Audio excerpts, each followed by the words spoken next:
And welcome back to Hannity. We're reporting from Las Vegas tonight. Yesterday, President Trump, the First Lady, Melania Trump, they flew to Vegas and they met with the victims of this massacre. One of the survivors that they spoke to was Thomas Gunderson.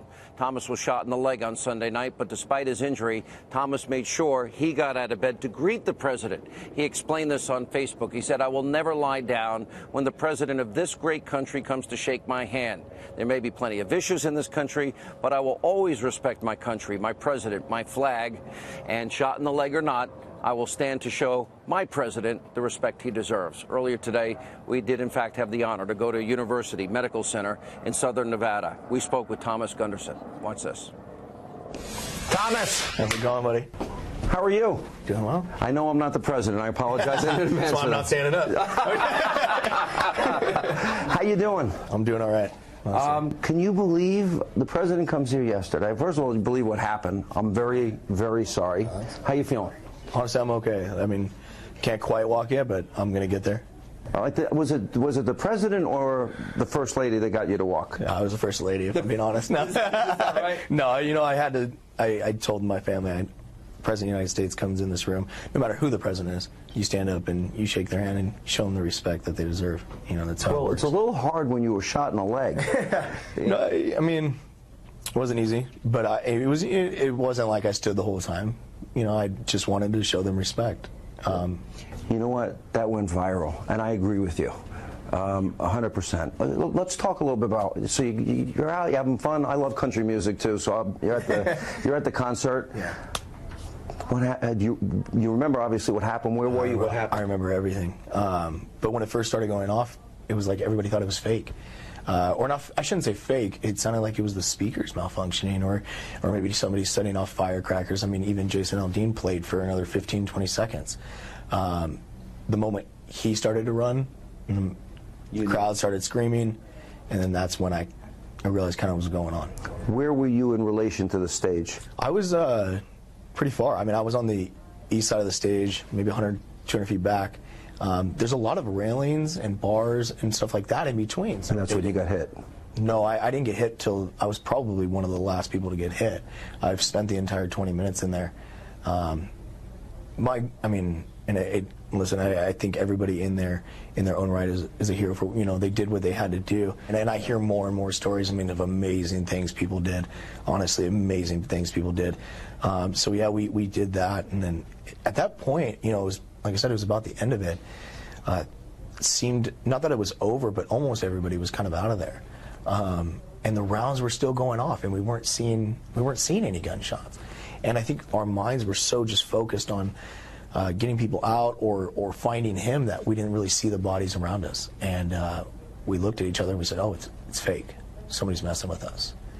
About 10 of us said that. Right. And so I stood out in the open. These aren't people you knew. People you just met. People all just that were looking to help, you know. And at that point, I had looked behind me and I saw gunfire coming from the hotel, and that was perfectly just lined up, or flashes, as they say, that was just perfectly lined up with. And you saw it from about that floor? No, I thought it was a completely different floor. Lower? I could have sworn that it was center of the hotel, about 15 floors up. Could have been the reflection, you know, the way that's set up. Yeah, the way that is set up is. And right then and there, my mind was like, uh-oh, and boom, shot through the leg. Most people won't experience that. What does that feel like? I can't tell what everybody else felt. For me, I didn't feel it. I knew I was shot, but my body took over and numb. I hit the ground and there was just blood everywhere. Mm-hmm. For me, I didn't really feel it. Your adrenaline's just going nuts. Talk about your injury and your prognosis. Honestly, I'm so blessed. It went straight through the calf. It didn't hit an artery or bone. The nerves and muscles are pretty torn up. So I can't lift my foot to 90 degrees yet. And wait a minute, you did lift your foot for Melania Trump. What foot wouldn't? Exactly. I'm getting this tape to the president. I'm going to say you got competition. Yeah. So the president walks in. Yeah. The First Lady walks in to see you. Yeah. What was that like? Very surreal. Very just honoring. Honestly, I mean, I'd heard that he just flew in from Puerto Rico. Literally just came from there. I don't care what anybody has to say to me, man. He cared. He wanted to listen to me, and shake my hand and thank me, and just was so awesome, and Melania was so sweet, and to me it felt like they genuinely cared about the people here and what happened. I can tell you the whole country's praying for you and for all these other families. There's some families that lost their loved ones, others in this hospital. Yeah. This is a severe injury. There are worse injuries. Yeah, I'm so blessed. Honestly, I got off easy, and if that's the one thing, like the one message I could send to people is find the people who lost loved ones and just love on them and show them support, because they're going to need it. I got off easy, and but there's a lot of positivity going around, and I hope people can focus on that, because I've seen an incredible amount of love sent my way. It's hard. This is like life-changing for you.